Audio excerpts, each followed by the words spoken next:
Olha, gente, vem cá. O Espírito Santo tem 3 casos em investigação de intoxicação por metanol, tá? Atenção você que gosta de tomar uns Beer Night. Esse final de semana eu ouvi um monte de gente falando que ia sair, mas não vou beber nada, não vou beber isso, não vou beber aquilo, tá? Então, volta para mim ali de novo, só para eu poder trazer a informação para o amigo e para a amiga do TN, que aqui no estado nós temos 3 casos em investigação por intoxicação por metanol. Outros 6 casos já foram descartados, tá? Deixa eu conversar com o nosso Matheus Souza. O Matheus Souza está acompanhando essa história, vai detalhar para a gente agora esses casos e, é claro, os cuidados que a gente precisa ter, né, Matheus, com relação a esse caso que vem se espalhando pelo Brasil. Aconteceu lá no Nordeste, em Pernambuco, aconteceu em outros estados e aqui no Espírito Santo a gente vendo pipocar essas suspeitas. Como é que andam essas investigações aqui no Espírito Santo, hein, meu amigo?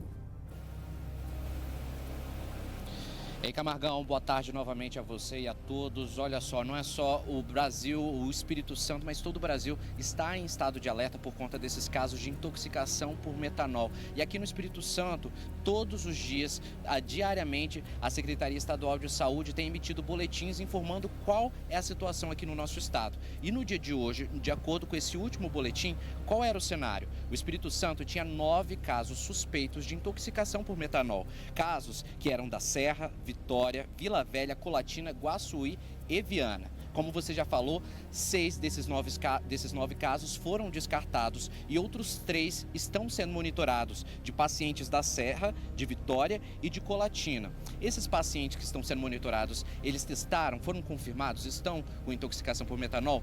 Não necessariamente. E por quê? Sempre quando alguém dá entrada em uma unidade de saúde, seja ela particular ou pública, esses pacientes seguem um protocolo do Ministério da Saúde que envolve a realização de exames clínicos para identificar a presença do metanol. Ainda que esses exames deem negativo, esses pacientes precisam passar um período de 24 horas em observação, que é o caso desses pacientes, porque isso é o que determina o protocolo do Ministério da Saúde. Quem vai explicar mais sobre como funciona todo esse protocolo, quando ir a uma unidade de saúde, como diferenciar um sintoma de uma ressaca para uma intoxicação de metanol, é Orley Cardoso, subsecretário de Vigilância em Saúde. Olha só. Primeira coisa, o paciente que ingere bebida alcoólica, principalmente esses destilados, que tenha qualquer sinais de náusea, vômito, dor abdominal, visão turva, que já é um sintoma provocado pelo metanol, mesmo sendo uma suspeita, ele já é notificado, imediatamente feitos os exames clínicos. O protocolo é que esse paciente seja atendido logo e que o exame saia aí pelo menos em 24 horas, para caso tenha que tomar uma atitude para ajudar na conduta clínica, isso seja feito de uma forma mais rápida possível.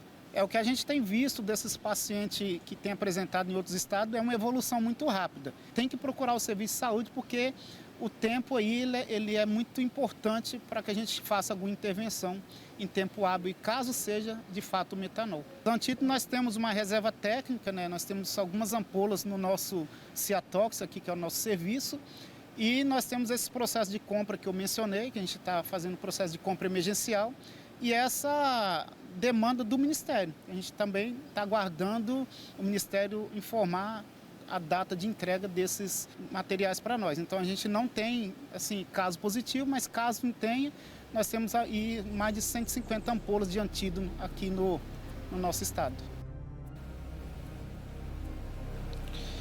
Camargão, nos últimos dias, né, inclusive hoje eu pude conversar com o Orley Cardoso, conversei com a diretora do PROCON para entender um pouco melhor como a gente pode se proteger. A melhor forma de se proteger de uma intoxicação por metanol é justamente não beber, mas sim é possível você diminuir os riscos para evitar uma intoxicação.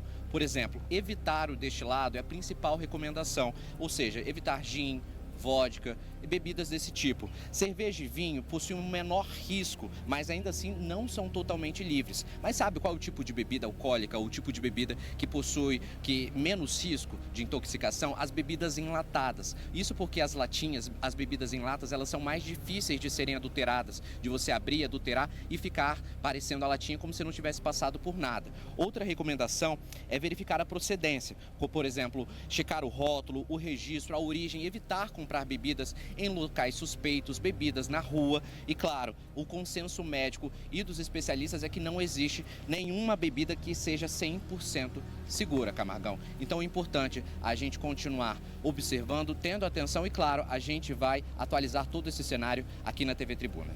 Camargão? Claro, até porque o nosso trabalho e a nossa missão é levar a informação e a prestação de serviço para o amigo e para a amiga que acompanha sempre o nosso jornalismo. Obrigado, tá, meu querido Matheus Souza? Sempre uma honra ter o Matheus com a gente aqui no TN1. Obrigado, meu amigo.